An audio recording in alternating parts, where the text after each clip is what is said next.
The Wonderfools finale turns into complete supernatural madness by the end, but underneath all the flying cars, psychic powers, exploding fireworks, and apocalyptic cults, the story is really about ordinary people finally realizing they matter. Because every major character in the finale starts in the same emotional place, broken, ignored, humiliated, forgotten, and by midnight they become heroes.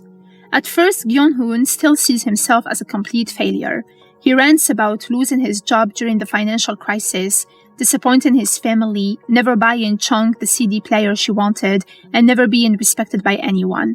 The apocalypse basically forces him to confront the thing that secretly haunted him all season, the fear that his life never mattered. That's why the festival scenes hurt so much.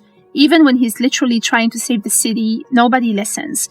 The mayor mocks him, the crowd laughs at him, people see him as the embarrassing neighborhood screw-up, and the cruelest part, his daughter is standing right there watching it happen.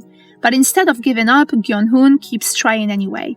That becomes his real heroic moment. Not the fighting, not the explosions, the fact that he refuses to stop caring even after the entire city humiliates him. Won-do reveals the darkest truth of the entire series. The children were never chosen.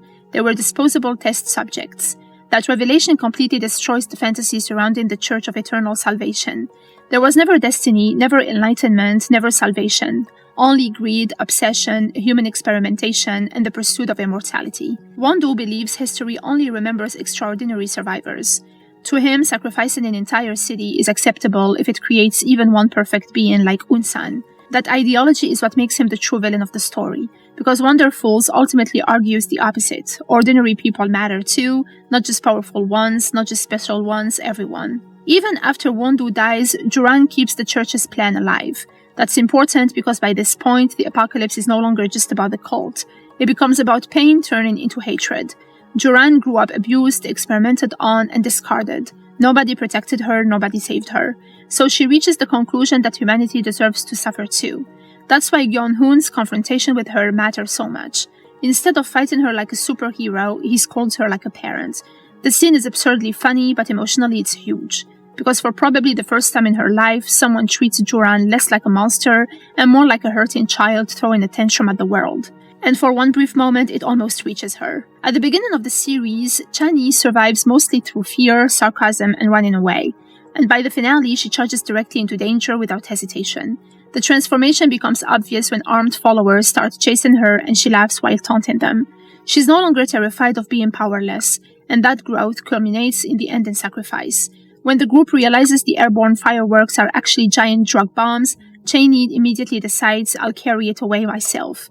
No hesitation, no self-pity. She's fully prepared to die if it means saving the city.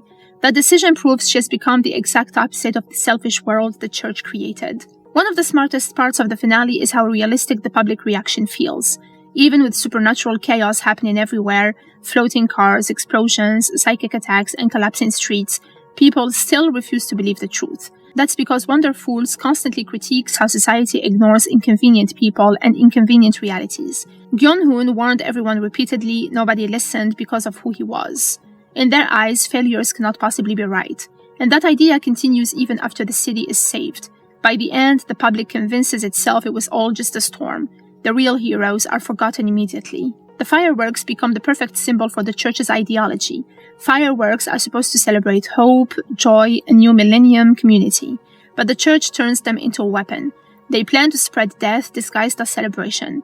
That twist perfectly reflects the entire cult itself. The church constantly hides horror behind beauty.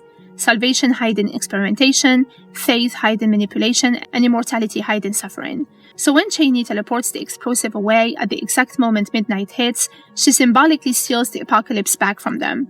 Instead of becoming the end of Hae-sun-si, the fireworks become what they were always supposed to be, a celebration of survival. For a while, the finale genuinely makes it feel like Chani died saving the city.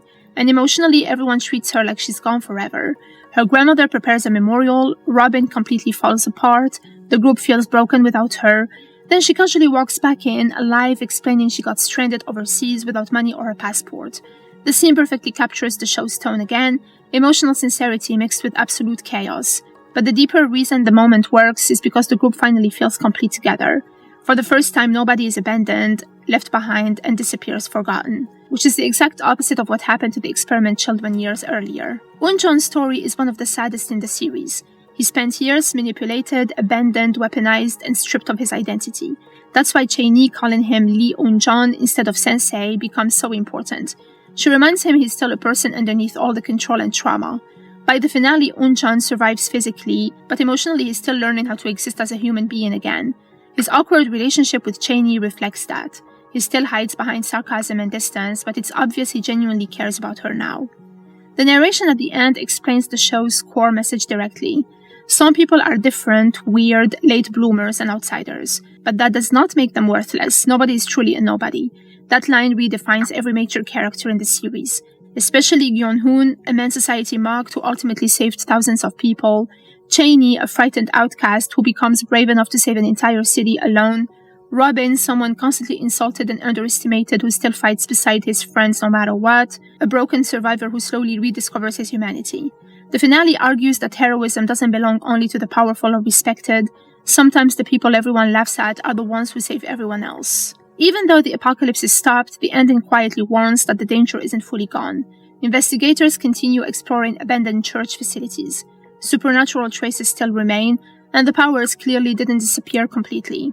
That suggests the legacy of the Church of Eternal Salvation survived beyond Wondo and Juran. But more importantly, the finale hints that the characters themselves have permanently changed too. They can't go back to being ordinary people pretending none of this happened, because now they know something the rest of the world doesn't. They mattered all along. The Wonderfools finale looked like a chaotic supernatural comedy on the surface, but underneath the madness it's actually about dignity. It's about people who spend their entire lives feeling invisible finally realizing they deserve love, respect, to exist, and to matter.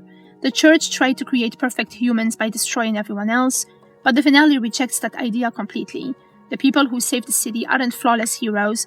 They're unemployed dads, awkward teenagers, traumatized survivors, and lonely weirdos. And that's exactly why they succeed, because unlike the church, they still care about ordinary people.